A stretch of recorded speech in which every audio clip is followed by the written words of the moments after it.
Trump is back at it again. We have a border crisis right now on the southern border, and so Trump's doing his absolute best to negotiate with Mexico to get them to help out. In the beginning, Mexico really kind of refused. We're going to break down 4 NLP strategies that he used in order to convince Mexico that they needed to accept the deal. So this is not like a one-time random thing. That's a really cool technique. I use that technique a lot. That is really fun. Yeah. I'm ready. Let's do it. Welcome to the Jason Forrest Show. I'm with my wife, Mary Forrest, and today we are talking about all things Trump and how he specifically convinced Mexico to send thousands and thousands of troops to the southern border versus some alternative consequence that they decided to not do. So in this episode, we're going to break down 4 neuro-linguistic programming, highly persuasive techniques that he used to, again, convince Mexico to accept the deal that he was offering. We're also going to take each of those 4 different techniques, and we're going to show you how to apply those to your life if you're trying to convince your kids to do something, or convince your employees to do something, or, of course, and convince your prospects and customers to follow suit as well. So this is going to be a phenomenal episode. Let's go. All right, Mary, Trump is back at it again. So to read the article recently where he's back in his art of the deal making, negotiating with Mexico. And so right now, as everyone's listening right now, everyone already knows that we have a border crisis right now on the southern border. And so Trump's doing his absolute best to negotiate with Mexico to get them to help out. And so right now he wants to obviously stop the fentanyl that's coming across the border, the illegal immigrants, and he's asking Mexico to help. Can they do something to help out with this so it's not just on our side? And of course, in the beginning, Mexico really kind of refused. They didn't think it was really their problem, and so he used his art of the deal strategies in order to negotiate and get them to back down and come to an agreement. Correct. Yeah, and I think they're sending soldiers to the border to help police it on their side. That's it. Yeah. So they're helping us out. So now what we're going to do in this episode is we're going to talk about and break down how Trump did that. So we're going to break down 4 specific NLP strategies that he used in order to convince Mexico that they needed to accept the deal. And then we're going to talk about each 4 of those, and we're going to apply that to how salespeople can use those to close more deals, and how leaders can use that to get more people to follow them, and how entrepreneurs can get more of their deals done. So it's going to be a great episode. You ready? I'm ready. Let's do it. Okay. All right. So the first technique that I wrote down that I thought he did a great job on is the NLP technique of future pacing. And so specifically what he did is, he painted this future scenario where the U.S. would continue to impose tariffs, not just at the current level, but an escalating level of tariffs, that tariffs would continue to go up unless Mexico took immediate action. And so by doing this, he mentally transported the decision makers into a high-risk future, making the consequences feel more tangible and imminent, right? So just kind of break this down for people, is that the concept of future pacing, which is a cool concept, it could be used for negative things, like in this case, or could be used for positive things as well. So we'll talk about both examples. But in this case, he obviously future paced a negative scenario that he basically said, hey, look, buddy, if you do not take this first offer, then it's only going to get worse on you. So the offer is going to continue getting worse, which is really kind of funny because that's kind of how you and I parent, isn't it? Is that what you were thinking when I was? I agree. I was not thinking about that. I was thinking about contracts. Like, if you turn me down and I have to talk to you again about this, it's going to go up. I mean, I'm not really doing that, but in my head, I'm like, I should charge more. Yeah, we should charge more. Like, the longer you take for this, the more the price is going to go up. Correct. Right? And so that escalation is an interesting concept. So he's future pacing that things are going to get worse if you don't accept this offer. So he's also using scarcity. You could say a little bit of that, right? So in future pace, and he's also using scarcity that time is of the essence, and again, the longer you take, the worse this deal is going to get for you. So would you like to have a not good deal now, or would you like to have even a worse deal in the future? Because Mexico doesn't really want the first deal. They don't want any of the deals, right? They want to be completely out, free and clear on this. But that's what he did. Yeah.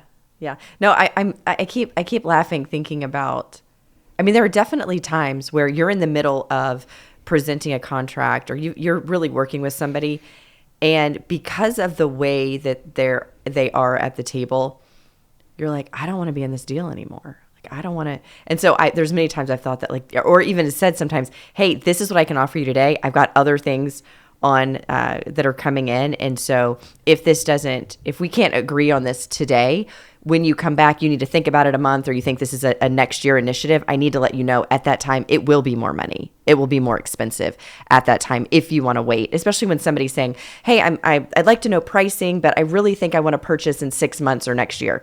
That's great. I can tell you what the pricing is now.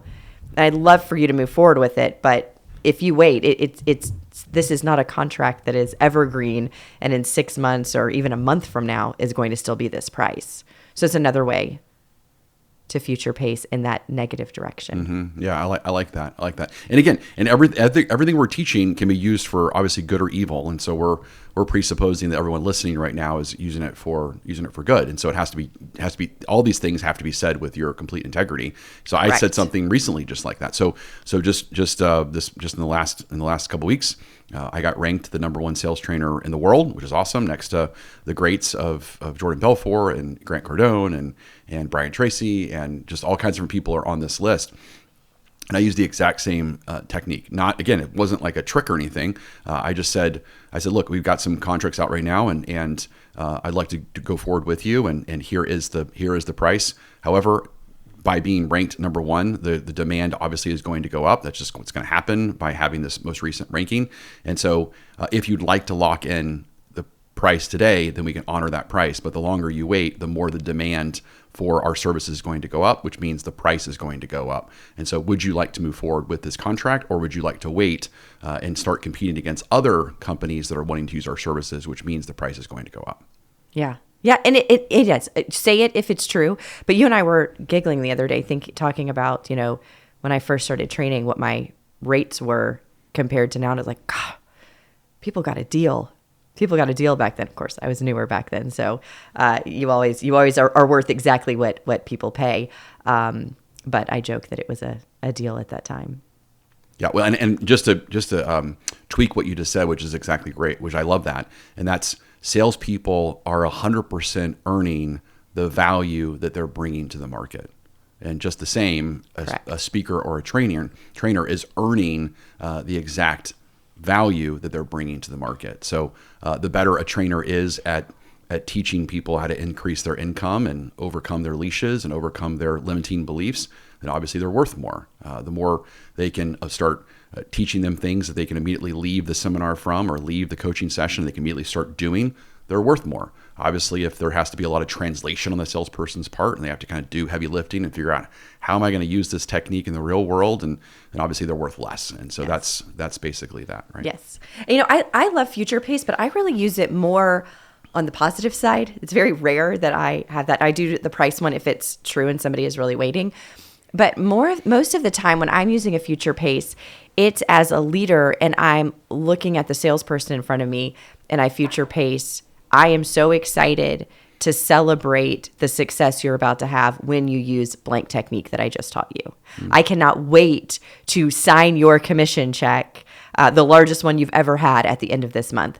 I am so excited to hear your feedback and how you feel so confident handling objections once you put this into practice this week. So most of the time, that's the way that I'm future pacing. Those are great. You got that technique down because you were just rattling them off. That was perfect. I do that a lot. It's one of my favorite techniques. Yeah, that's awesome. So let's do that. So let's break down some examples of, again. So if you're selling a high ticket consumer purchase, what would be a future pace that you would teach? So let's take a home, for example. Right? So I I cannot wait to receive the Christmas card from your family with the picture taken here inside of your fully furnished, beautiful home that you live in. Love that. Yeah, I can't. This would be this is a fun one. I can't wait to hear the happy tales of your pets, of your dogs, and all of their fun barking when they get to go enjoy the dog park that's right next to this community. Right. Beautiful. Yes. All of these things, the putting these sentences together, it usually starts, I'm so excited for the future of this. I'm looking forward to, I can't wait to hear, all of those are segues into a really strong future pace. That's great. So another example of that I like to use a lot is, I like to future pace the next contract, assuming that we follow our brand promise with the first contract. So, for example, I'm big on another technique that we teach called the Trojan horse technique, and the Trojan horse technique basically means, what's the most that the customer in front of you is comfortable spending at the moment to basically build that trust and build that relationship, because you're going to follow through on whatever that number is they're willing to spend, and then obviously execute your commitment on that. And then from that, then you sell them something more, better, or new. So that's the strategy that I believe a lot in business selling. That's what I use a lot. And so the future pace technique there would be great. So right now we're going to start with one sales recruit, but I know you shared with me that you have 5 or 6 more that you need to hire over the next 12 months. So assuming that we follow through on our brand promise, which means this person will be selling at least equal to your average producer within the first 90 days or better, then I look forward to selling you some additional recruits or helping you place some additional salespeople. Would you agree that that's a fair assumption? That's great. So they're saying, as long as you do your job, I'm 100% moving forward with a larger contract with you. Yeah. And really no one has a problem agreeing to that, because if you think about it, and this is a big reframe that salespeople need to understand, is that the customer wants you to win. Mm-hmm. And I think people forget about that sometimes. Like I just interviewed a new pay-per-click person, because we've had a really hard time with our pay-per-click ads recently, and we've gone through like 3-4 people in the last 12 months. And so I was interviewing him, and I flat out told him, I mean, I said, look, I want you to win. Like, I'm hoping that you win. I'm hoping that I can pay you 100 times more than what you're charging me for additional ad work in the future. Like, it's extremely important that you win. The last 3 or 4 people have failed, and I can't have more failures when it comes to our ad spend and our marketing. We need more. And so I need you to win. I want you to win. And he's like, oh, that's really interesting that you're saying that. He was like almost like surprised that I was saying that. Wow. It's almost like the mindset is, it's like, I don't know. It's like we're on different teams or something. I'm like, no. I'm supporting you. Like, I need you to win. Just like I need my employees to win. A lot of times employees think that, the boss is like out to get them. It's like, no, the boss wants you to win. Like the boss does not want to replace you with someone else and start over. Like, that's a huge headache, and that's a lot of opportunity costs and a lot of time that they don't want to spend. So they want you to win. So you need to go into it with that belief system. And so I share that because that goes back to this idea of future pacing, is that the reason why I can say all these future paces with future bigger contracts is because I know that to be true. Like, the truth will set us free. I know they want me to win. I know they have no problem they have no problem paying what we're charging for our sales recruiting or VP of sales recruiting services if it does what we say it's going to do. They'll think that's the greatest deal in the world. The reason why they don't want to pay it is because they're skeptical that it's going to actually do what it says, right? So then you future pace, and then you close on a commitment that, assuming it does everything that I say it's going to do, and if we follow through on that commitment, then is it safe to say that you're going to sign a contract for us to do all the rest of your recruits? And if you say it like that, they always respond, well, yeah, of course. That would be irresponsible for us. That would be a no-brainer. Why would we not do that if you obviously can follow through on what you say you're going to do? Which it just makes a perfect lead-in later as you fulfill your agreements that are written out in your contract. You say, okay, great. So now I already have the next one prepared. You've seemed very excited and happy through this one. Here's our next steps. We're ready to go. That's it. 100%. And now, that applies not just on the commitments, that could also apply on selling them on more time. So for example, I know recently you were training a team that taught this phenomenal technique that I'd never taught before. And so I always get really excited when you come home and you're like, hey, let me share this technique that I taught. And I'm like, oh, that's really cool. I'm writing that down. I haven't actually done that before or taught that before. And it was the technique where you were teaching a home builder that sells 55 and up homes that like the wife or husband comes in to see the salesperson and they don't have their spouse with them. Correct. Yes. And of course, the whole goal is we got to get the spouse there as well so that we can sell obviously both parties to increase the probability of converting them, right? And you used basically a future-paced technique. So you want to share that technique that you used to get the husband to come back or the wife to come back? Yes, absolutely. Well, and what's really fun, I did take a survey in this group, and I said, who here has ever sold a home with just one person present, being the spouse never saw the home? And there were at least 8 hands that went up. Wow. So this is not like a one-time random thing. I was super excited about that. There was like all these hands that jumped up of I've sold with the spouse not seeing it. So that's possible. So I wanted everybody to see that's possible. But I mean, most of the time, both people are going to want to see the home. So a lot of times what salespeople do is they'll know, okay, at the end of appointment, I need to schedule the next appointment and see if I can get the spouse back out too. But guess what? At the end of an appointment, someone's really tired. Like I'm exhausted by the end of that. Think of everything that you've seen. Your little prospect brain has been going crazy. Can I live in this home? Is this the right community for me? Do I like this? Is this beautiful? I mean, everything plus all the education that you're getting about construction and build process and, hardy plank and foundations and things that you weren't expecting to learn that day. So you're tired. So what we did is we changed it and we said, okay, what's what we're going to do at the very beginning when we find out that the person does have a spouse or any other person that needs to be part of the decision making. So sometimes that might be a child or a parent or a really good friend. So anybody that's not there that is part of the decision making process, let's start scheduling that second appointment at the very beginning before we've presented anything. Because at that point, what we're doing is we're honoring the fact that somebody isn't there. I'm scheduling this appointment while they still have all the energy in the world and they're excited to do it. And I'm also future pacing that they're going to love what I'm about to show them so much that of course they're going to want to come back out and show this off to their spouse. Of course they are. They're about to love this. We're going to find the perfect home. And what I'm also doing is, hey, now think about how I've set the agenda for the rest of the day. We're going to get all of this nitty gritty done. And I'm going to ask you a ton of questions for yourself to find what you like best. And then for your spouse. So when they come back out, we can give the most customized, perfect presentation to them. And so now they're part of creating this experience with me. I've also created a little mini sales warrior in this person.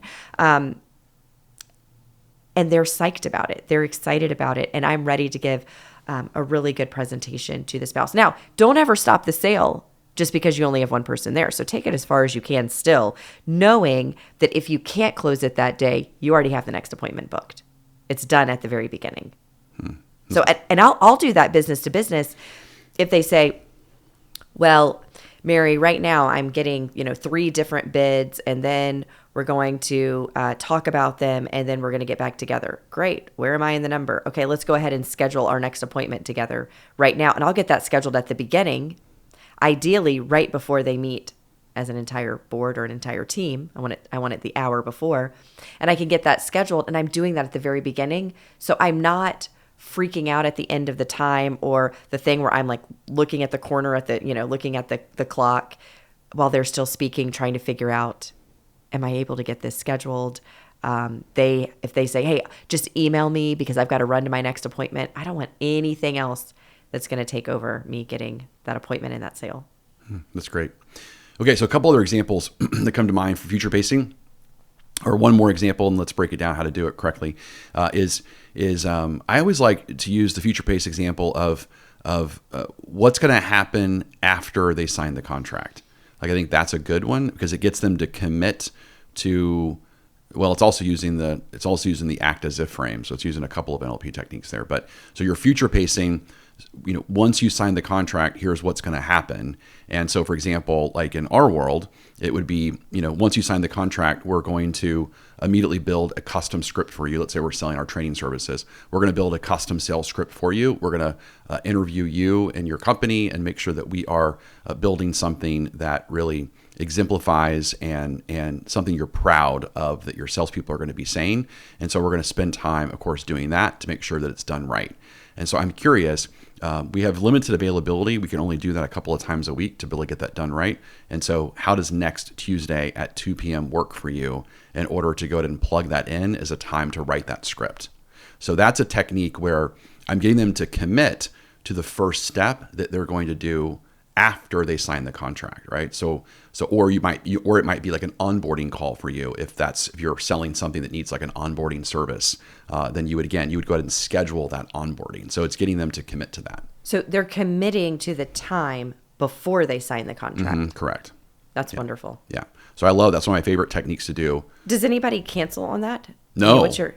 No. It's like 100% that contract is coming in before that first appointment. 100%. Yeah. So, awesome. So in that, it also works really well too, that you can get them to say yes to an onboarding. So like in our case, same thing, right? So we want to make sure we get you onboarded, and we only take on 2 new clients a week, which is true. So again, we need to be honest with that. We only take on 2 new clients a week to make sure that we have our quality assurance and that we're not getting overwhelmed, and we can provide the same value to you as everyone else. And so because of that, our onboarding time slots are blank and blank. And so right now, this time slot's already filled. So we do have this available, or it's going to have to push back a week. So that's also adding scarcity to the concept too. And so with that, would you like me to go ahead and pencil you in, assuming we get everything correct, that would be your time to get things onboarded for you properly? Or would you like to go ahead and push it back a week, which means it's going to delay the success of your program, right? So I use that technique a lot. That is really fun. Yeah. So what's cool about that is sometimes they won't sign it until they get to the onboarding call. So that's when the team will tell me that, hey, so-and-so is being onboarded here in 30 minutes and they haven't signed yet. And I go, no problem, let me get on the call. And so that's when I'll get on the call, or we'll, of course, let the client experience manager know that hey, I noticed you haven't signed the contract. We can't get started with this onboarding, all the scheduling until you get this signed. So I put the link in the chat box in your Zoom. Can you go ahead and just open the contract and sign it right now while I wait? And then we can get started on the onboarding process. That's wonderful. So we have done that several times, and that's worked well too. So you wouldn't want to cancel that call? No, God, that would be the biggest mistake ever, right? Do not cancel that call. So they haven't signed. Let's just go ahead and cancel that. No. Yeah. So that's a really cool technique, right? So I'm using scarcity. We're using future pacing. We're getting them also to commit to something that's easy for them to commit to, because they're acting as if this is already happening, and so they want to kind of get this thing done. So there's a lot of kind of techniques that we're obviously using in that strategy. So, but to break it down for salespeople and leaders to be able to use this, the biggest thing that people need to think about is what's the benefit of using your product or service. So that's like step 1 that people need to write down. So, like in our case, again, it's more sales, right? So if I go, okay, well, the benefit is more sales, then I would say something like, I'm curious, assuming that we hit our brand promise of increasing your sales by 20%, and we're able to do that in the first 90 days, like we do for other companies, do you have the operational support to be able to handle the increased revenue and increased sales? So that would be an example of, I'm going to start with what's the benefit that they're going to achieve or receive from our service. And then I'm going to back into it by creating that future pace statement. So that's like the future pace concept. There is nothing worse than getting fired because their sales went up so much they couldn't deliver. How many times has that happened to us? Oh my gosh. So now I know. Now I know to ask that. When somebody has a very high sales goal, I go, okay, we need to let's pause and let's have an operations discussion, because I know I can get your sales up. So I need to know from you that you can produce this and your operations are intact. Because I remember that first one, I just, cheering. I called an owner of a company. I was like, oh my gosh, they did 4 times more of the sales. Their first year with us, they did 4 times more of their sales than the year before. 400% more. And I called, I was like, oh my gosh, we did it. We even did more than this crazy goal you had. We went over it. I'm so excited. And he said, Mary, that's going to make this conversation really awkward. I'm letting you go today. What? He goes, I have to. What if I sell 4 times more next year? Then I'm really in trouble. I can't even produce what we sold this year. That was a huge business learning time for me. I never thought about that until that moment. And I was like, I'm going to learn some operations real quick. Figure that out. Yeah. I mean, yes, you could figure that out, or we could just use the old Jeff Foxworthy saying of, here's your sign. You're kind of an idiot for firing us right now because your biggest concern is more sales in the future. Yeah. Like that's we might sell usually too much. the toughest problem to solve that we can solve for you. So again, I think that's the best way to break it down is, again, think of your product and service, think of the future benefit that only your product and service can provide, and then come up with that statement of that again, future paces, whatever that is. And again, that could be on a business side, like I gave the, more sales, more productivity, better people, better culture, better leadership, better retention. I mean, these are all kind of like future benefits of things that your company might be able to provide. Obviously, if you're a marketing company, then and you're promising more leads, then I'm curious: is your sales team trained and are they ready to be able to handle the increased leads that you're going to provide? One of the things that we have found is that sales teams that get too many leads sometimes and they're not prepared for it, the quality of their conversion actually goes down. So I'm curious, have you put things into place? Because we are going to up your leads. So my question is, are you ready to up your conversion? So like that would be another future pace if I was selling like marketing services, right? Or obviously if you're selling, like a remodeling service or home building, then you would say something like, so I'm curious when if I'm selling a home, for example, I would say, I'm curious when you move into this home, who's going to occupy which room?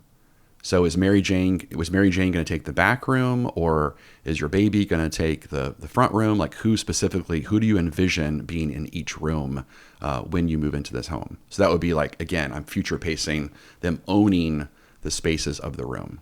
I love it. So that's it. So again, Trump did a great job with that. Again, his technique was more negative. He did the whole thing. He warned that tariffs could rise to 50% within months if Mexico failed to curb the illegal immigration and the fentanyl trafficking. And so, again, what does it do? The impact of this technique of future pacing is it compels action by making the consequences, or in our case, the reward of taking action or not taking action, emotional and so forth. So that's the technique that he used, and that's how we applied it to other people. Okay, so I'm now getting to where you meant this with the children. Like, if you don't, like, you're gonna. We're just not there. Yeah, it took me this long. I got there eventually. I was on my own little journey here, but if you don't do the consequences are about to get worse. Yeah, and you're gonna own up to this. Yeah, it's about to get worse. That's not a Jason Forrest original or Mary Forrest original. I mean, might be a Blaine Wrench original. Did he invent it? I feel like he might have invented it. Parents been doing this forever. I mean, that's how I was raised, right? It's like, it's if you don't put your dishes away, then here's the next consequence, right? And we're going to keep elevating the consequences by you not complying. You got to go and be that phone repo man. Yep, the phone repo man. That is one of my main primary positions in life is to go collect phones when you tell me that they should be collected. All right. Second thing that I wrote down that he does a great job of in this negotiation strategy is he uses the NLP technique of presuppositions. So that's a real fun word here. So presuppositions basically kind of contain, I wouldn't say trap, but it basically kind of like control the listener into this reality where there's only kind of one logical response to comply, right? Or to basically say yes to, in this particular case of how he did it, right? So for example, what I wrote down, which is incredible in his embedded presuppositions, is that he didn't say Mexico should help. So listen to this. He didn't say Mexico should help. Instead, he framed it as, since Mexico hasn't done enough, we have no choice but to act. Okay. So again, that was the line he used, right? He didn't say, hey, Mexico, you should really help out with this fentanyl problem. You should really help out with this border crisis. He didn't say that. Instead, he said, since Mexico hasn't done enough, we have no choice but to act. So again, what he's doing there is he's presupposing that that Mexico hasn't helped out, right? He hasn't helped out. And so because Mexico hasn't helped out, we have got to take a more a stronger action. We got to take a more abrupt action. Yeah. So presupposition is assuming that we agree on one thing, and so here's the next thing I'm saying about it. That's it. Yeah, that's great. That was a great way to simplify it, right? So, and that's what he's basically saying. He's like, look, you're tying my hands here, Mexico, right? You know, like Mexico, I wouldn't be asking I wouldn't be trying to raise the tariffs, in the future, and I wouldn't be trying to do all these things, if you volunteered to help, and if I didn't have to come to you and ask you, and like demand help. If you would have volunteered and you would have been, protecting the border, and you would have making sure fentanyl was getting across and all that was happening, I wouldn't have to do any of that. But since you haven't done those things, I have to take massive action now because of that, right? Yeah, I saw somewhere, I think this is along the same lines, that I don't know if he just like yelled fairness or said something about fairness in one of them, but that would be, I think, also a presupposition of, I'm going to presuppose that fairness is important to you too, that you value fairness. And so now, because I presuppose you value fairness, I value fairness, here's the logical next steps from that agreed assumption. That's great. Yeah. And another version of that I'm sure he's probably said, or at least this would be something he could say, or someone could say, is that I know that you're someone who cares about your citizens. I know you're someone, as the president of Mexico or your country, I know you're someone who really cares about protecting your citizens. And as a good president, that's what we're here to do, is to protect our citizens. So when you create that presupposition, how can they argue with that? And so because of that, I have to take greater action here, and we have to do these things. And I'm asking for your help, just like I would come to your help if it was happening on your side. Right. So is that a way that we can use it? So if I'm thinking about my prospects, so I know you are a person who blank, so blank. I know you are a person who blank, so clearly the next option is signing the contract with me. Yeah, that's exactly right. Okay, yeah. I like that formula. Yeah, so that's perfect. So let's actually use that. Let's use that, right? So for example, we could say something like, so obviously if we're selling something to, a head of sales, and let's say again, you're selling training, you're selling recruiting, you're selling whatever, you're selling CRM services, anything the sales team is going to want to use, right? So you would say something like, what I already know about you is that what I already know about you is, since you are a high producer, since you are the head of a sales organization that is a fast-growing, high-producing team, I also know that you're someone who likes to take massive action and likes to be urgent and likes to make not haste decisions, but very, very, very quick decisions, because you need results fast. Would that be true? And of course, the person's going to say, yeah, that's exactly right. Well, because of that, here is the purchase agreement. Here are 3 options. Let's go through each of these 3 different options. They're all going to get you to where you want to go. The more expensive option will get you there the fastest. The least expensive option will get you the slowest. But all 3 have been designed for you as someone who believes in taking massive action and fast action to get fast results. Let's go. It's awesome. So that would be one. Yeah, that's right? really good. That would be one. So let's do a presupposition for selling, again, a big ticket consumer purchase like a remodel or a home. What would that be? So let's say we're selling 55 up, right? We sell a lot of 55 up. So, and this could be for, remodel or a home. So, so what I know about you from our conversation is that your family and their safety and their comfort are number one for you and really important for you. And so because of that, I have 3 options here to present to you on ways to make your home support that goal of safety and comfort for your family. And so let's just figure out which one is going to meet your needs the best. That's it. Let's begin. Boom. That's it. Boom. Yeah. So I just taught this technique to a super high producer. She's in Florida. She makes about $850 a year in sales, and she's really, really, really, really good. And it's great. I always enjoy training her and her team because because she's so exceptional and so above average, it really puts me on my toes. And that's what, of course, I believe helps me stay leading edge and stay relevant. And I honestly think that's the reason why I got number one sales trainer in the world, is not because, and I think the number one reason is because I was being pushed by clients like her and other people that made me come up with new things. So here's the technique that I told her. So same exact concept. So she was trying to close someone. So this is a big, huge builder, and they sell $1 million homes, and they require big down payment, down or deposits, right? Like 50, 60, 70, $100,000 deposits, where the other production builders that she competes against require like $10,000 down, $5,000 down. And so, of course, she gets a lot of pushback from that. And I said, hey, tell me what you know about this person. And she said, well, the person is a vet. And I said, oh, that's awesome. I said, they're a military vet. I said, what else do you know about them? And they said, well, I said, what branch did he serve in? And he said, well, he served in the Air Force. I said, ooh, that's great. Okay. I said, there's several things that I can already presuppose about this person, and use presuppositions and kind of mind reading right now. I said, number one, the fact that he served this country means he believes in something bigger than himself. Number two, the fact that he served this country and he's in the military he believes in rule of law, and he believes in structure, he believes in order, he believes in following rules. Number three, the thing I know about him is the fact that he served this country and he's in the military. He believes in like no riffraff, right? No less than type people, and the fact that he was in the Air Force.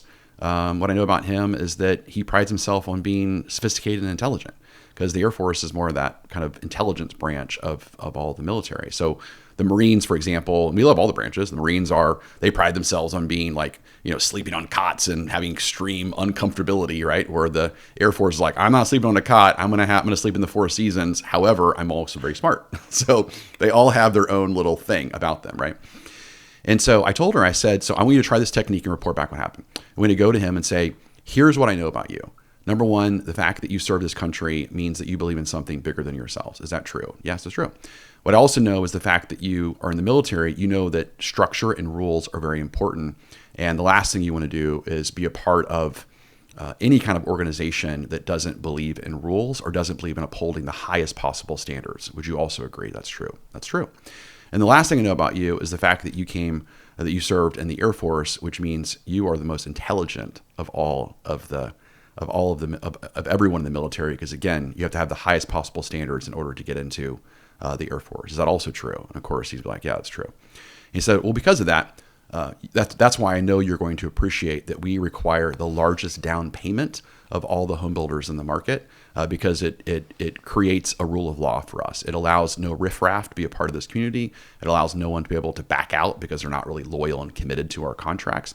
And you being someone coming from the Air Force and having the high level of sophistication you do, I'm sure you would appreciate this.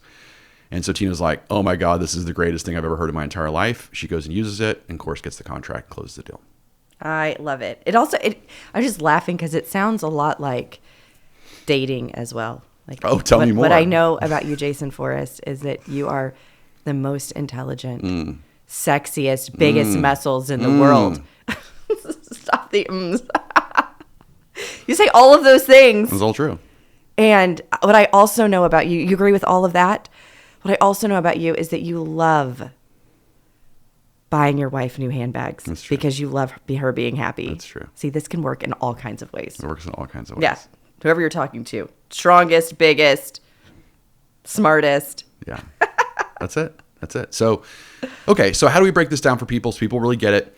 Is that, again, presuppositions are great, right? So it's something that we know the person's 100% going to agree with, right? That's how we're using this in this technique. So we know they're going to agree with this, and they're going to connect that to the ask that you're making of them. So in the case of this, it was connected to the kind of the objection of the highest down payment deposits, and so we're going to, of course, connect that to that. Or obviously, if it's in the case of trying to get a leader to do something that you're trying to sell them, then again, you're going to connect that as well.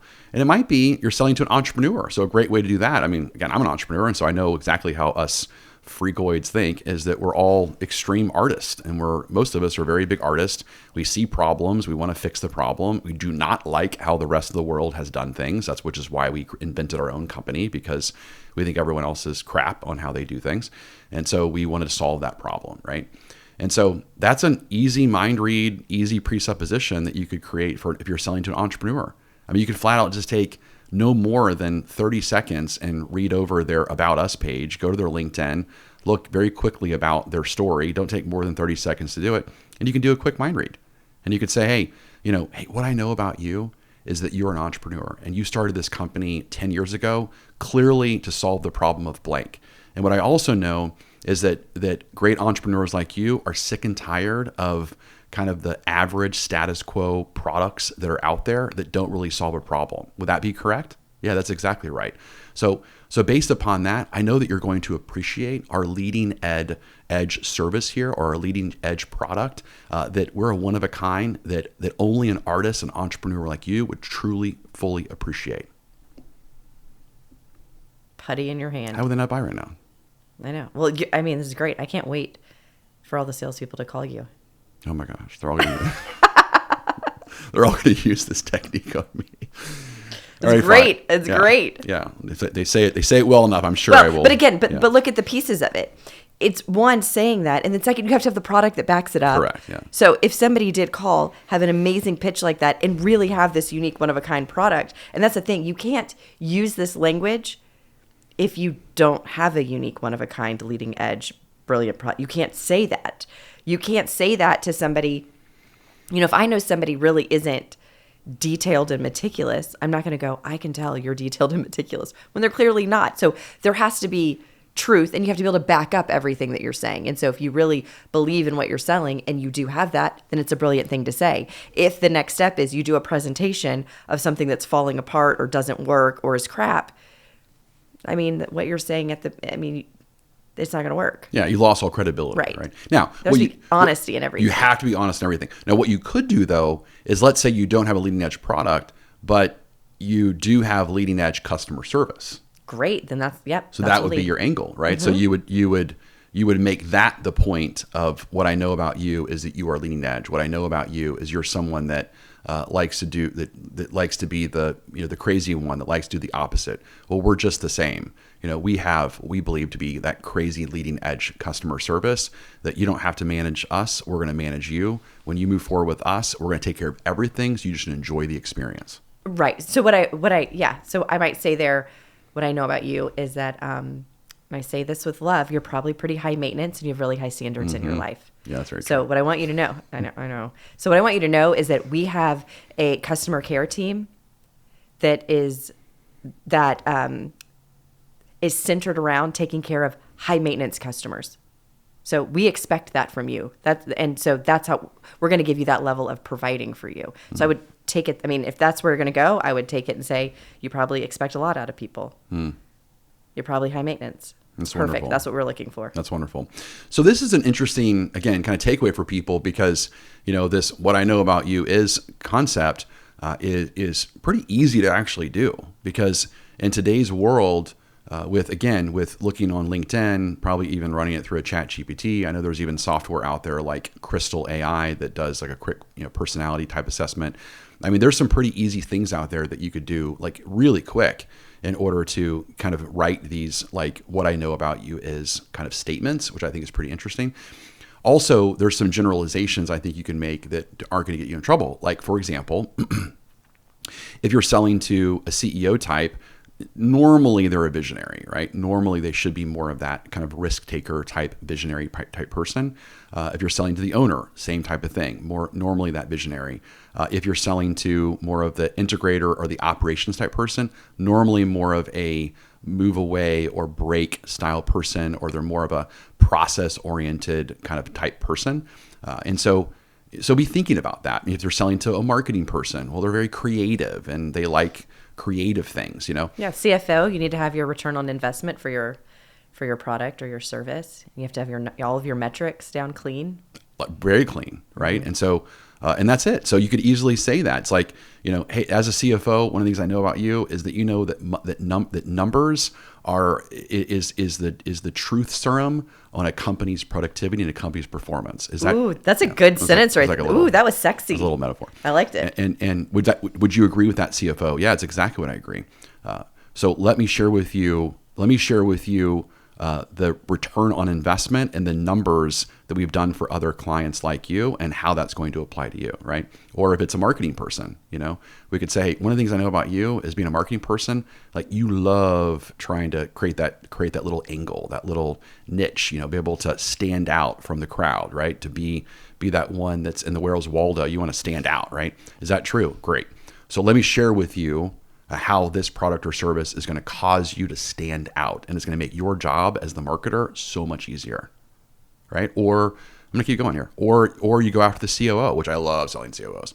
So most COOs can't stand sales training because it's too much of a soft skill, and so they can't stand it. And so if any of my competitors are listening right now, they're going to know exactly how I do it, and they can start using it. So, but what I basically just do is I just go, hey, one of the things I know about you as a COO is you like step-by-step procedures. And if people just follow the process, the score will take care of itself. Is that exactly how you run your company, you run your operations, you run your business, you run your finances, you run, building a house, whatever they do. And that's exactly right. And I go, perfect. All I'm going to do is give you that same step-by-step procedure that you have that allows you to have Six Sigma execution when it comes to this thing over here. I'm going to help you apply that when it comes to your sales process. So you can have predictable process that leads to predictable results. Everyone loves that. Oh my God. Every COO is like, you're the first one I've ever heard that's like an operational sales guy. Well, that's what they want to, and we do that too. We're not lying. That's exactly what we do. But that's the language. So we want to presuppose one of the things that we know about them, and then we want to frame that to use to sell them what we want to sell them. These are fun. Okay. All right. Third one. We got two more to go.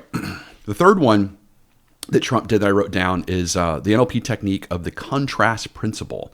And so basically what he did is he amplified the perceived differences between cooperation and resistance by making the cost of non-compliance, which is tariffs and economic hardship, seem severe while presenting the alternative solution, which is deploying troops, as a much smaller concession. So that was really interesting, right? So basically what he did is he said, hey, would Mexico rather send 10,000 troops to the border or suffer billions in economic damage? Which is really interesting, right? So, he also gave basically a bind. He gave a double bind concept, but he did a double bind with like a contrast, of these are both kind of not good options for you, but which of the two is a lesser option, Mexico, that you would rather take, knowing the one that he would take, which is send 10,000 troops to the border. Pretty cool. Yeah. And I think anytime that we can do a bind, so giving the multiple choice question is just, people love options. Mm-hmm. And now I don't think people love necessarily that option for them, but it gives choice. So it's less, I'm not just going to, you have to do this. You can do this or you can do this. And if you do this, here's the consequences. If you do this, here's the consequences. What do you like? That's it. Yeah. And so for example, I know one of the techniques that we teach a lot, I know when like our clients, the interest rates went from 3.25% to, whatever, 7 to 8%, all of a sudden. And then of course, inflation skyrocketed, that drove the price of homes up. One of the big pushbacks that of course customers would give our clients is that these homes are just so expensive. If I would have bought this house, a year ago, I could have bought it for $70,000, $100,000 less. And it was interesting because our clients were really struggling with that until we gave them this contrast principle. And so we gave them this kind of double bind concept. And I said to them, and we use the power of a metaphor. And we said, so I said, we taught them, so do you have a problem with appreciation like you have a problem with inflation? And they were like, well, what do you mean? Well, the home is always appreciating or it's always inflating. It just depends on which side you're on. So if you bought the home a year ago, you would have been benefiting from $100,000 in appreciation. But because you decided to not buy, you've now been punished by $100,000 in inflation. So the way that homes work is it's like a choo-choo train that never ends. is that the train is always moving forward and it's always going up in value. The question is, when are you going to get on? If you get on today, you can start benefiting from appreciation. But if you decide to wait, it's going to keep going, which means you're going to be punished by inflation by the time you get on. So right now, Mr. Customer, we need to go see if we can find a home for you right now so you can start benefiting from appreciation and stop being punished by inflation. Yeah. And they loved that. Worked so well. My God, I had so many people coming on every week being like, this is great. This is changing everything for me. Because that was hard. That the inflation part was hard. It hit a lot of salespeople and really affected their bank accounts until they had the right language pattern there. And it did start to change everything. Yeah. And again, no one likes either one. I mean, like, people, of course, love it. They love appreciation, but, they don't like that. They don't like the fact they're having to pay $100,000 more. They don't like the fact they're being punished by, obviously, inflation at the current moment. But again, we're using this principle of this double bind and this kind of contrast principle that, look, I understand it's not fun that you have to pay $100,000 more today than you wanted, but if you don't buy today, then you're going to have to pay $120,000 more in 6 months when it goes up another $20,000, right? Yeah. So would you rather be punished by $100,000 today or punished by $120,000 tomorrow? Which is the exact same technique that obviously Trump used with Mexico. Because his technique again was, would you rather send 10,000 troops today, which again they don't want to do, they don't want to spend that money to do that, or would you rather suffer billions in economic damage because I'm going to raise your tariffs up? There you go. That's an NLP technique right there. It's very awesome. And again, the concept here is it forces the opposing, whoever you're talking to or trying to influence, it has them kind of like a forced choice framework, where again, in this case with him, they're being forced to kind of pick the lesser of the two negatives, which I mean technically is also the case when we were helping people get over the concept of the inflation versus the appreciation. It's still, it's still not what they want. It's not ideal for them. They'd rather buy in prices that were, a year ago and save money, but it's not an option. So we have to just kind of let them know that, it's not the lesser of two evils is to buy today and kind of be frustrated with the $100,000 more you're spending versus wait 6 months and have to pay another 30, 40 grand more than you don't want to spend. Right. And I think with all of these, one of the meta patterns is that if I move towards or move away, and we can do all of them in both directions. Now, all of the examples that we're giving from Trump are these move away. They very are. They're move away options, but they can all be flipped and be move towards options. We can have very positive binds and as well. So we can still learn from it and use the technique, but use it in a different direction. Yeah. So here would be a way to do that, right? So let's say that a customer, let's say we're training again, a high-end home builder, and the customer is complaining about, being next to a busy road, right? And so you give them an option and you say, well, I definitely have the ability to move you to a home site that's not backed up to the busy road. So would you rather live next to the busy road and start to get used to the road noise, which you will, but that allows you to get, the floor plan that you want, the backyard that you want, and within the budget that you want? Or I can move you to a different home site that's not back to the busy road, but it is going to require you to take $100,000 out of your actual house itself, because we're going to have to put that towards the actual home site. So you would be required to either remove $100,000 in upgrades or take $100,000 out of the floor plan itself, which means we're going to take you to a smaller home. So between these two options, would you rather have the home that you want and kind of tolerate the busy road, or would you rather have, no road noise, no busy road, but take $100,000 out of the actual house itself? That'd be the same thing.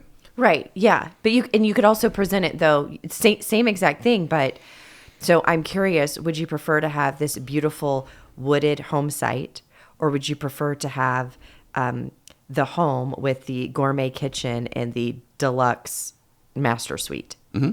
So I'm not saying even what you're moving away from. I'm just focusing on what you're moving towards. Mm-hmm. Or we could put both of them together and say it all together. Yeah, that's a good point. Yeah, you could do both. Good. Okay. Look at me being the move towards person today. You really are. I'm stuck on this Trump way right now, I guess. We're switching roles right now. That is really interesting. So, okay. So again, just to kind of bring this home for everyone to make sure they can apply it. So again, the technique here is what's like, it's like an either or concept. And so again, it's how can you get them to kind of pick between the two? Obviously, you always want to do it in a way that that makes the obvious option is the option that you're wanting to help them move towards, move forward going with, right? So in that sometimes happens, right? So like, for example, going back, let's say you are selling against a competitor, and again, the competitor does have some sort of service that you aren't offering. And so you would just have to do the same thing. You just have to give them a contrast, right? So the contrast is, you're 100% correct. You can 100% get that from them that we are not providing. But by getting that from them, you're going to not get the following things that you said you loved about us. So right now, let's make a decision of, would you rather move forward with us and get the following things, but have to compromise on blank that so-and-so is providing for you? Or would you rather move forward with them and get the following things, but have to compromise on these things that you said you preferred about us? So between those two, which one would you rather move forward with today? So that would be the same technique. Love it. Yeah. And that's very powerful, because again, what I'm doing there is I'm not shying away from the obvious. And I think that's the key to persuasion. I hope everyone's hearing right now is like the number one most important thing that you and I teach is to be most persuasive. You have to be honest. You have to be truthful. And so that's a true statement. This other competitor is offering something that we are not offering, and we cannot offer that unless we, again, raise the price or change some sort of terms. And so there is a compromise that has to be made, and I'm going to help them understand there's pros and cons of both. And so which one would they like to move? And I'm going to force that resolution at that moment, which means I might technically lose. I might actually lose. But what's most important is I actually won because I led them to make a choice, and I got them away from the ambiguity and got them towards that peace and freedom they desire. Exactly. And I think that just that reframe in itself for a salesperson of, my job is not to close them. My job is to get them to resolve their decision. Me, no change, a competitor, that changes everything. Changes everything. It lowers the importance. So now I can go in, I can speak truth, I can tell you everything that I want to tell you. I can be bold, and in that lowering importance, I'm going to get a higher conversion rate with it. That's it. Awesome. Okay, so the fourth thing that Trump did was phenomenal, right? So far we've talked about future pacing. Loved future pacing. We talked about presuppositions. We talked about the contrast principle, giving two kind of different choices for a person, making them very different though. And then the fourth thing that we're going to talk about that he did was he used social proof, or he used what the kids these days are calling peer pressure. So that's what he basically did. So specifically, what he did is he highlighted Canada and China's prior adjustments to avoiding tariffs, and he subtly suggested that Mexico should follow suit. So he basically used, like, hey, Mexico, let me tell you what Canada and China's doing, right, to kind of get them in line. And since China and Canada are doing it, Mexico, you should do the same thing. So that's basically what he's doing, right? Which is the cool kids are doing it. Come smoke a cigarette over here. Gosh, that's hilarious. They don't. Kids need to go back to smoking cigarettes. What? I'm kidding. But the vaping thing I think is ridiculous. That's gross. So yeah, if you're gonna do it right. That's my theory, right? Okay. So again, he just to point out, right? He pointed past trade successes. He pointed out negotiations that he did before, and he implied that other countries have already complied, with the U.S. demands. And so it's like, hey, look, why fight us, right? Mexico is like, Mexico, why fight us? Why are we even like going through this again?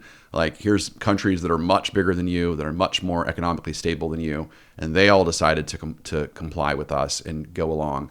And so, are we really going to kind of like keep doing this, or are you just going to follow suit with what China and Canada have already said yes to? So that's pretty cool. It's a pretty cool technique. And so again, in the NLP technique here again is social proof. And again, it increases compliance because people are more likely to take action if they believe others have already done so. This is also a technique taught by Robert Cialdini in his book Influence. He uses the power of social proof. He actually, I believe there's even a study that he gave where he had like these two, if I remember this correctly, he had like two clipboards, and they were asking for like donations or something. I'm gonna get this wrong, but basically in like one clipboard, there was already like signatures, and they were asking for like a sign-up sheet or something. And they had all these signatures that were actually like made up, like they were just kind of fake signatures, and they were made up. And then there was another one that had like no signatures. And of course, the one that already had signatures, people had no problem, signing up for. But the one that was like the first one to do it, they're like, I'm not doing that. I don't want to be the first one. It's like peppering the tip jar. I knew you were going to say that. I was like, I felt you coming. I was like, I know that's happening. It has to happen. So talk about peppering the tip jar. Well, just if you peppering the tip jar is putting some money in the tip jar. So the bartender will put money in the tip jar when they get to the bar. And that if they do that, more people will put money in the tip jar versus if there's an empty tip jar, it's a lot harder to get it going. So you pepper the jar, you put a little money in each one of your tip jars, and you're going to make a lot more money that night than if they're empty. But it was also making me think, we have another conference coming up, and this is like you and I were talking about, we're both speaking. And on my session, typically when I go to speak, you introduce me. So you get up, you do the introduction. But this time I was like, I think I'm going to have a client that's one of the largest clients that will be in that room, or largest in the industry, come up and have that person introduce me, because immediately I'm going to have social proof if I've got the credibility of one of the leading people in the industry that's going to be bringing me on stage. Now, that, and I can do that now. Now, when I was a brand new speaker, and I used to call it, I was the Jason Forrest Consolation Prize. If you were booked or they couldn't afford you, then they could have me come speak. Then I always had you, do an intro or say something or write something like, here's Mary, here's who she is, to give that credibility, that shared credibility as well. Yeah, well, joke's on them because you're way better than me. So that's great. You're so sweet. Yeah. I know the concepts, but you definitely have a great job of delivering those concepts, so people pay attention. So, so one of the things that you're doing by bringing this executive into this conference you're talking about is you're also using not just social proof, but you're using authority backed up with social proof. Oh, that's good. And so on the previous episode, we talked about Trump negotiating with Colombia and how he used the power of his authority and his presidential power, being the president of the United States, to get to influence what he was trying to do. And so what you're doing by bringing her in is you're using social proof in the sense that she is one of them, right? Because she's basically in the same industry as them, but you're also letting her speak because she's the authority, meaning that she's not just one of them. She's actually probably I would assume the most successful vice president of sales in that room of any of the people that you're speaking to. So she is the highest ranking officer in that room from an authority perspective. So you're really you're getting a little double dip there. I love a double dip. Yeah. That's perfect. Yeah. And that's great. But we know this.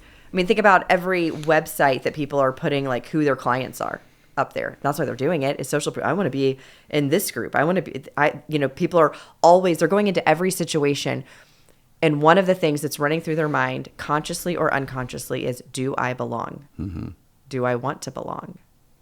And so we're walking up going, looking at, if you're thinking you're going to use somebody, you're looking at the websites that they have listed on their website, all the logos, I should say, the logos they have listed on their website. You're like, do I belong with these people? Do I want to be in the same group with these people? Yeah, that's awesome. That's exactly what they're doing on the website, is they're looking at that. So, okay, so we know that social proof is huge. That's exactly, people. Most human beings do not want to be the first person that signs anything. And so let's talk about how to teach social proof. Obviously, the number one way to use social proof is through testimonials. So testimonials work great. I use testimonials a lot when I sell. That's one of my main steps that I do, is I will get on my Zoom screen and just say, look, you can take my word for it, but that's not what you want to hear. What you want to hear is actual clients like you. And the success that it brought them. So just a second, let me share my screen. Let me share with you what other companies just like you, or other salespeople just like you, what they have said about our services. And then so I'll share my screen, and then before I play it though, I'll use another technique to make sure that they pay attention. Is I'll say, there's going to be several awesome things that they're going to say that they loved about us. I'm curious for you to write down, or I'm interested for you to write down the top 1, 2, or 3 that you paid attention to, so we can have a nice discussion with after after the video stops playing. And so I'll literally play like a 2 to 3 minute testimonial video of salespeople, from commencements that you have led, like actual clients of yours. And they'll say, this, in 8 weeks, this training has increased my sales by 20%, or my commission's gone up $100,000 in 8 weeks. Or, they say all those things on that. But I'm pre-framing them and getting them to pay attention, right? I'm controlling their reticular activating system. I'm controlling their mind in a good way. I'm controlling the frame. It's probably better to say. I'm controlling the frame. I get them to pay attention to those things. And then, so again, they watch it. And so now they're like, oh, Jason's going to ask me these questions. I got to pay attention. And so now they're paying attention. And so now they come back and I go, hey, so there's so many things that you heard them say. I'm curious, Julie, what's something that stood out to you? And then let's say there's Fred's on the call too, right? And I'll say, great. So Julie, you love the fact that salespeople sounded positive. And I want to talk about that for a second because I think it's very rare that salespeople say positive things about training. That's a very rare thing. Don't you think, Julie? Great. So now let's hear from whatever that person's, Fred. I'm not sure. The other person's on the call's name, right?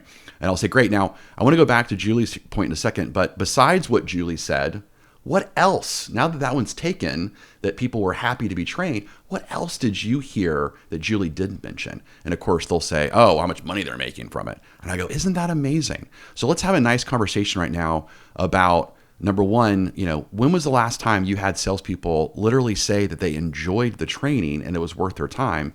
And then when have you ever had people be able to equate how much money they actually made just in 8 weeks from learning something from training? Has that ever happened to you in your entire career working with training companies? And they're like, nope. That's it. Well, great. And then you future pace it of, I can't wait from 8 weeks from now to be able to send you a video of your own sales team talking about how much they've learned and how much more they've sold from what they've learned. That's great. That's great. Tie it all together. Well, that's a phenomenal future pace. And it's funny that you said that because we just started working with one of the largest mortgage companies in the world, and I was presenting to a bunch of salespeople, and I actually showed them a testimonial video from a competitor of theirs, and literally on the call, on the Zoom session with like 1,000 people, several salespeople chatted in, and they said, I can't wait for you to have a video of us sharing something even better. I was like, oh my God, it's great.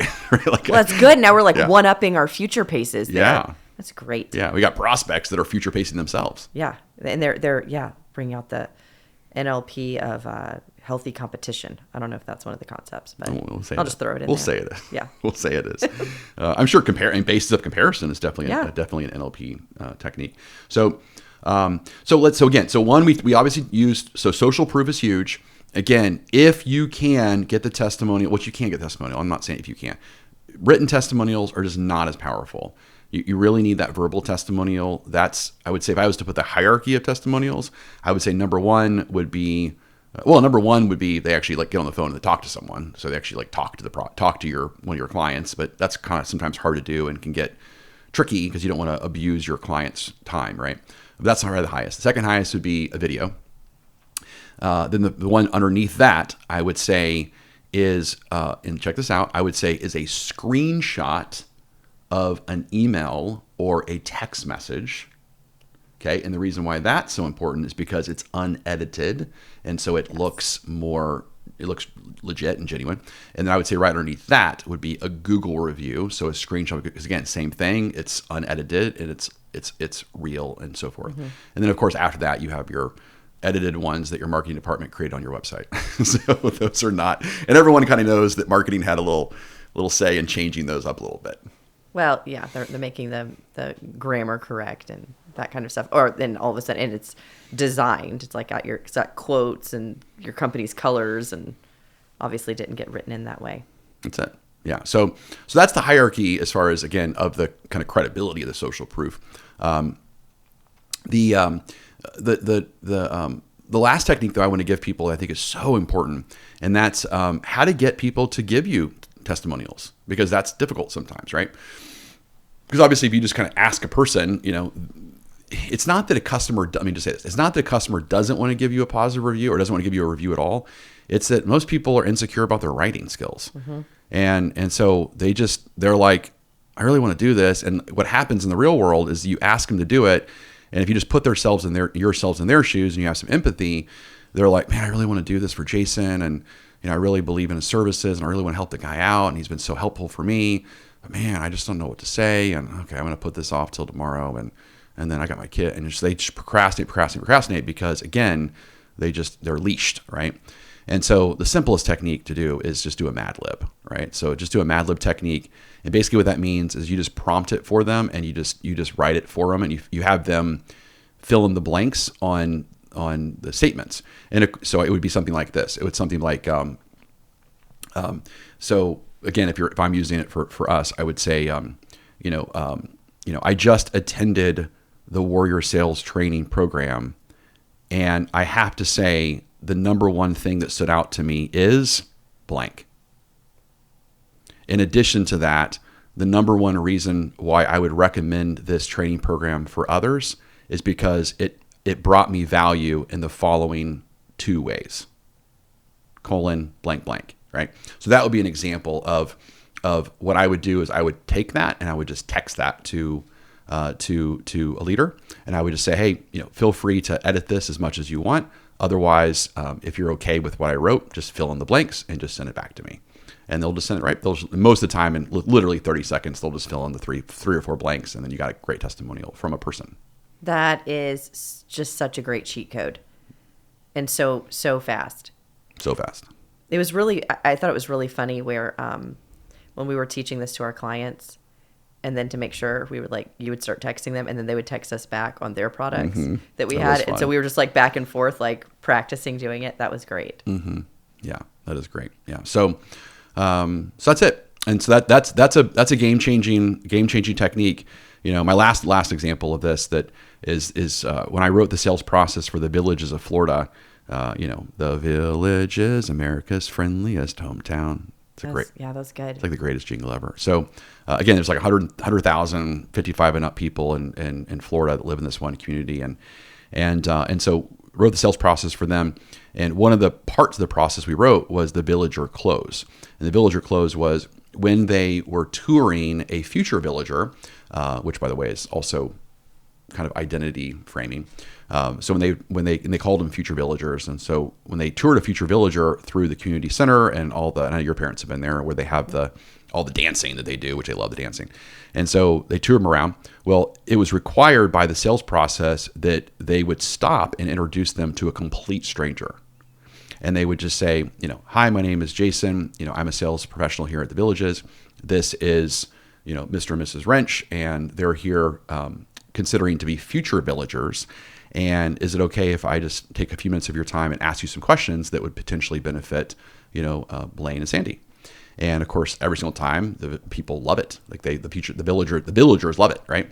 And then so you basically just control the conversation. You just say, hey, question number one is, will you please tell Blaine and Sandy the number one reason that you love the Villages, right? And so of course they say that and say, so in addition to that, I'm curious. Question number two is, how long did it take you to decide to live here? And it was always some kind of long time frame, right? It's whatever, year, 2 years, 3 years. And then the third question was always asked, and that's, do you have any regrets? Meaning that you took a year to come here, but do you have any regrets that you didn't move sooner? Was that enough time, or do you regret not coming sooner? And 100% of the time, the current villagers always told the future villagers, yes, if I had to do it over, I would have bought immediately when I came here. We just procrastinated too long. And then of course, as soon as they say that, then you of course get them to exploit or share the consequence of waiting. And then you would say to the current villager, you would say, well, what's the number one thing that you're not able to do now that you missed out on since you procrastinated for 12 months or 18 months? And they would always respond back with, there's just a lot of activities that as you get older, you're not able to do. And the younger you are, the more activities you can do. The older you are, you start to age out of some of the activities. And so to really benefit from this place, you need to buy sooner and not wait. And so that was it. And so then they're like, thank you for your time. And then of course, we would teach them, as soon as they walk away, you would just do the same thing. So I'm curious, Elaine, what's one thing that you heard from, Jack that he said that you really appreciated? Let's talk about that. Sandy, what was one thing that you heard? And then you would of course use that as a way to help resolve the sale later on. That's amazing. Do you remember how much the conversion, like the first time conversion went up from starting to use that technique? I would be lying.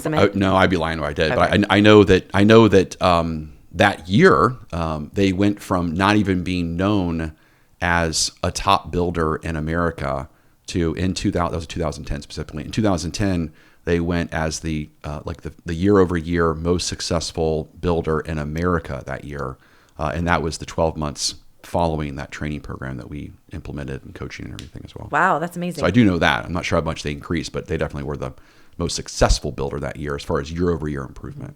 Well, and I knew that they started having first time visitors close and purchase, but I didn't know if we had the data on that at hand on top of head. We didn't know. Yeah. So it definitely works. So, all right. So that's the power of social proof. Social proof is everything. So right now, people spend too much time, in my opinion, working harder than they need to. They need to work smarter and not harder. And so obviously this works as a salesperson. This also works if you're an entrepreneur or you're a leader of your organization and you're wanting to get more people to buy into what you're doing. Then you do the same thing. Get some non-positional leaders on your team. There's always people that are employees in your organization that are vocal non-positional leaders, meaning they don't have titles, but they definitely have influence. And so, get them to be on your side, and then get them to give you, be a spokesperson and be an advocate for whatever you're trying to get the rest of your company to do. Get them to speak up and give that social proof and that testimonial. So again, you could do it as a leader, you could do it as a salesperson.